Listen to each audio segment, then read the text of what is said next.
So everybody looks at 2018-19 season as a terrible season for Real Madrid. I share that same opinion, but let's actually have a rundown. Let's look if it's truly terrible or if it's not that bad. We're not saying it's good. We're not saying it's even mid. We're saying, was it really that bad as people said it was? So it starts off. The season 2017-18 ends. And what happens next? Some big stories, shocking stories happen. Two big departures. This changed the complexion of Real Madrid's seasons to come and seasons ahead. Cristiano Ronaldo decides to leave for worth 100 million. He leaves out of nowhere. He did not sign a new contract. Very confusing time. And then on top of that, Zinedine Zidane steps down. That was the stepping stone to what led to a terrible season. And then, who replaced Zinedine Zidane? It was Julian Lopetegui. Now, Julian Lopetegui, he came from Spain. He was the Spanish coach. And when he got appointed as the Real Madrid coach, they could not let this guy have two jobs at the same time. Two high-profile jobs, two big jobs. It was just not happening.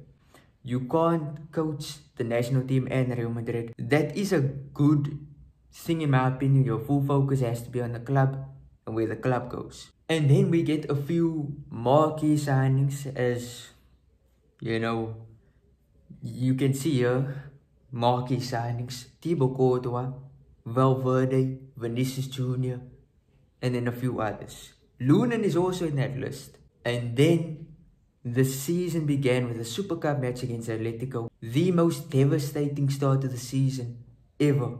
Like, this team was so trash, so disorganized. Atletico went 4-2 victors in this match. And the way you start the season is not always the way you end it. But for Real Madrid's case, the way you lose, the way you start the season, typically you end the season that way the same.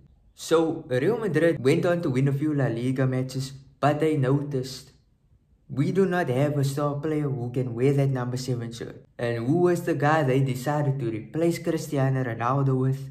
It's Mariano Diaz. Now listen, I don't know what Perez was thinking in these times. People were disappointed with Perez. They were like, how can you disrespect your greatest player ever? How can you do that now? Sure, they had beef. They did not get along, Ronaldo and Perez.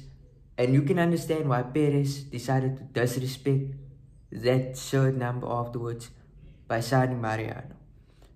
And then, you know, in Mariano Diaz's debut, he actually scored a beauty. And we all thought, you know, he's good. He's alright. He scored an absolute banger. Straight banger. But you see, the thing is, that form, we all knew it wasn't going to continue. And it stopped right there.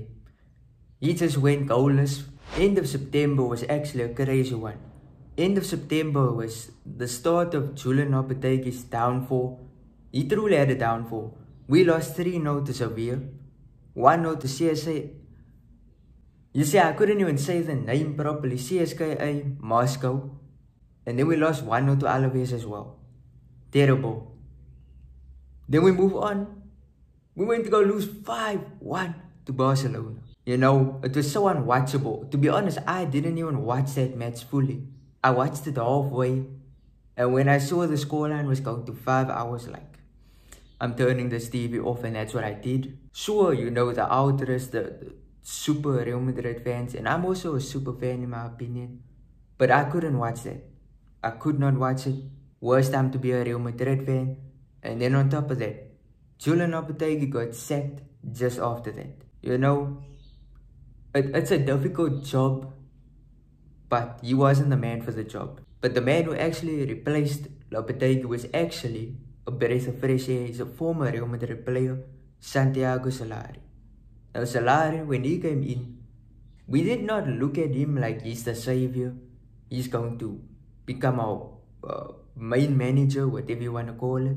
This guy was bringing up Reguilon and Vinicius Jr. Now that is good and all, but to do that, he actually made very, very talented and senior players angry. He made Marcelo angry, made Gareth Bale angry. Overall, he had beef with Marcelo. Marcelo disliked this guy. But also, think about it. Marcelo was also going through a downfall and having a terrible season. So you could understand what Solari was seeing. And at the time, we were taking Bale and Marcelo's side. But when Zidane actually came the next season, we noticed Solari was very much correct. He saw that Marcelo was falling off. He saw that Bale was falling off. And then we went on, we won the Club World Cup, which we're supposed to win. That is against teams from all over the world. And then we lost again to CSK and Moscow. And it just got embarrassing. He could not lift us up as we thought he could. And then that led to being knocked out of the Copa del Rey by Barcelona. Then getting knocked out by Ajax in the Champions League. An all-time low. To be honest, that Ajax match, Ajax was actually good. Ajax actually had some decent players that were playing better than Real Madrid. But the problem is, sure, you can say all that, but Real Madrid, at the end of the day, won a 3-peat in the previous seasons. Going out 4-1 at the Bernabeu against Ajax was a terrible look, honestly. And Solari knew his time was over. He knew he was gonna get sacked in the following season. On top of that, we brought Brahim Diaz in to be our savior.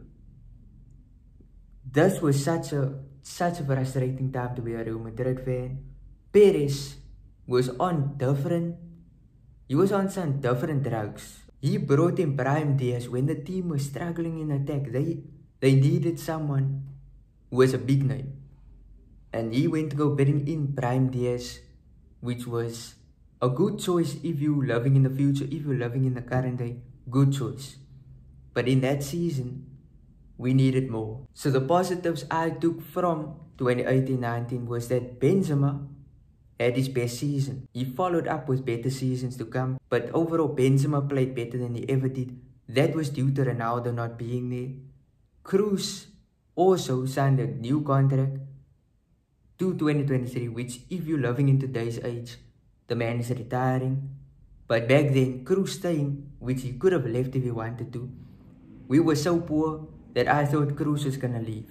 But he actually stayed, so that was a plus. And then another big plus was Vinicius Jr. Because out of all the players playing terribly, Vinicius Jr. stood out. He looked like the next big thing, and we have to give him time. He will become one of the best players in the world. And today he is. The last positive was Zinedine Zidane then returned in the next season. But it was a terrible season. Yeah, we don't want to relive that. No one wants to relive that. But if you enjoyed, like, subscribe, turn on notifications, and peace out.